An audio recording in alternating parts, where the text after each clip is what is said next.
السلام عليكم ومرحبا بكم على القناه. اليوم ان شاء الله فيديو جديد. نتمنى الفيديو يلقاكم في احسن الاحوال وبصحه جيده وعواشركم مبروكه. الفيديو ديال اليوم ان شاء الله غادي نشارك معكم فطائر بحجم عائلي كيجيو بنانين بزاف وبلا كثره الوقوف. نتمنى ان شاء الله ينالوا الاستحسان ديالكم. ما تبخلوش عليا بلاي لايك وكذلك بارطاجيو ليا الفيديو مع الاهل والاصدقاء وندوزو باش نشوفوا المقادير وطريقه التحضير. وبسم الله على بركه الله. كمقادير غادي نحتاجو 3 ديال الكيسان ديال الدقيق الابيض او الدقيق ديال الفرص. غادي نحتاجو كذلك كاس ونص ديال دقيق الفينو او السميد الرقيق، وغادي نحتاجو بيضه كامله. عندي هنايا معلقه ديال الخميره الفوريه، معلقه ديال الحليب بودره، ومعلقه صغيره ديال السكر حبيبات. عندي شويه ديال الملحه. غادي نزيد هنايا على الدقيق معلقه كبيره ديال الزبده، وغادي نزيد كذلك 3 ديال المعالق ديال زيت الزيتون. من الاحسن ديروا زيت الزيتون كتعطي مذاق زوين لعند هاد الفطائر. غادي نزيد هنايا ديك الحبه ديال البيض. وبالنسبه هنا لعند الخميره والسكر وكذلك الحليب بودره غادي نخلطهم هكا شويه بالماء ونضيفهم لعند الخليط صافي. وغادي نبدا نجمعوا العجين ديالنا بالماء. الماء اللي كيكون دافي. انا هنايا استعملت الروبو، يمكن لكم تعجنوهم غير بيديكم، ما كياخذوش وقت كتير، كتدلكوهم غير واحد 5 دقائق وكيكونوا واجدين. غادي نزيد دابا شويه ديال الملحه، كتبقى الملحه على حسب الذوق، ونزيد كذلك شويه د الماء ونخلي العجينه ديالي تدلك مزيان. ضروري تدلكوا العجينه ديالكم واحد 5 دقائق حتى تدلك مزيان وتطلق.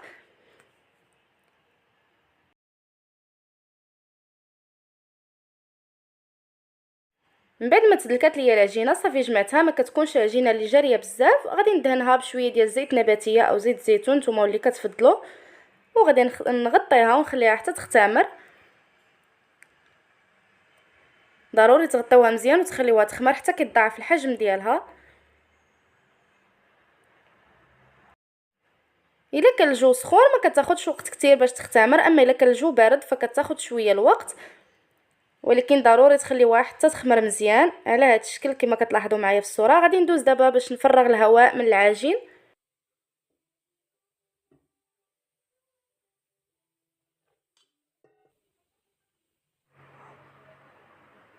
كندوز باش نقسم العجين على هذا الشكل ونشكل منه واحد الكرات اللي بيهم غادي ندير هاد الفطائر. بالنسبه لعند هاد العجين انا راه ما درتوش كامل فطائر، درت هكا واحد 3، والكميه الاخرى اللي بقات ليا فانا درتهم على شكل بطبوط صغير.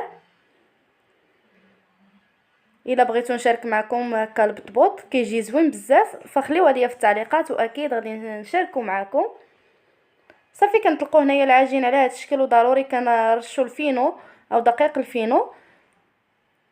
ضروري اننا نرشوه باش ما تلتصقش لينا العجين على سطح العمل.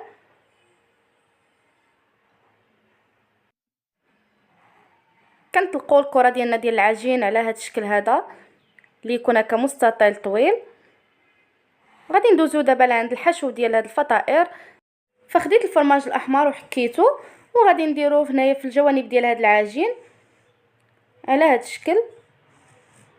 يمكن لكم تستعملوا كذلك الفرماج ديال الموتزاريلا، ولكن الفرماج الاحمر كيجي بنين بزاف. كما معروف ان الفرماج ديال الموتزاريلا فكيعطينا غير التعليكه، اما هذا كيعطي بنه لعند هاد الفطائر. وكنطويوهم على هاد الشكل هذا ونجمعوا هكا القنيتات ديال هاد الفطائر. وهنايا كنضغطوا على هاد العجين باش كيلتصق لينا مع العجين اللي عندنا لتحت. كنوضعوهم في الصينيه ديال الفرن وكنحاولوا نضغطوا على هاد الجوانب. كنقدوا الفطائر ديالنا بهذا الشكل هذا، وغادي ندوز لعند الفطيره الثانيه بنفس الشكل. طلقتها كذلك. هنايا راه سرعت المقطع ديال الفيديو باش ما يجيش الفيديو طويل بزاف، لان الطريقه راه واضحه. صافي كنجمع هنايا على هذا الشكل، وكما قلت لكم ضروري ديروا الفرماج هكا الاحمر من الداخل باش كيجيو لينا هاد الفطائر بنان وما كيجيوش هكا غير عجينه مطويه. وندوزو لعند الحشو ديال هاد الفطائر. فانا غادي ندير هنايا 2 ديال الحشوات.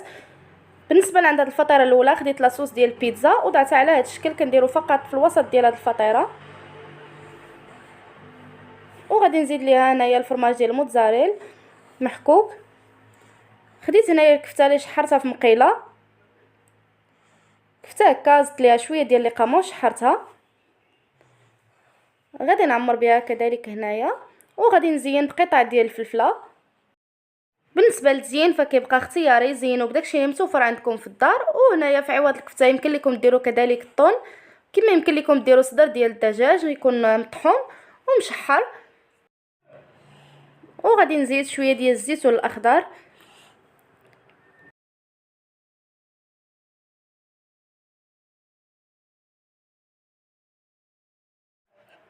بالنسبه لعند الحشوه الثانيه فخديت شويه ديال الجبن، زدت ليه شويه ديال زيت الزيتون وكذلك الزعتر، زدت ليه الملحه والابزار لان الجبن عندي مسوس. وكنوضعوا على هذا الشكل، كنعمروا به هاد الفطيره. فهاد الصلصه هادي كتجي حتى هي زوينه بزاف، غير جربوها اكيد غادي تعجبكم. وخديت هنايا قطع ديال السوريمي غادي نعمر بهم. بالنسبه لعند هاد القطع ديال السوريمي يمكن لكم تعوضوهم كذلك بالطون ولا بالكروفيت ولا باي نوع ديال السمك كتفضلوه. انا هنايا اكتفيت فقط بالسوريمي، كما يمكن لكم تخلطوهم. صافي غادي نوضعهم على هذا الشكل.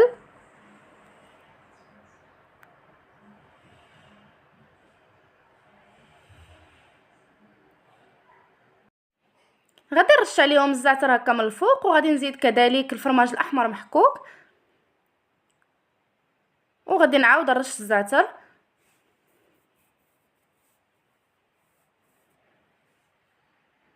فهاد الحشوات هادو كيجيو بنانين بزاف، وهكا كنوجدوهم بشكل اللي كيكون بحجم هكا عائلي، ما كنبقاوش واقفين باش نشكلوا هاد الفطائر هكا صغارين. خديت هنايا اصفر البيض اللي زدت ليه شويه ديال الحليب، وغادي ندهن به هاد الفطائر. هنايا كنكون شعلت الفران، يعني الفران ضروري يكون عندي سخون. صافي دهنتهم على هذا الشكل، وغادي نزينهم بالزنجلال الابيض وكذلك الزنجلال الاسود. بالنسبه للزين كما قلت لكم فكيبقى اختياري، يمكن لكم ترشوا هكا غير الزعتر كما درت انايا، وكما يمكن لكم تضيفوا اي حبوب كتبغيوها نتوما.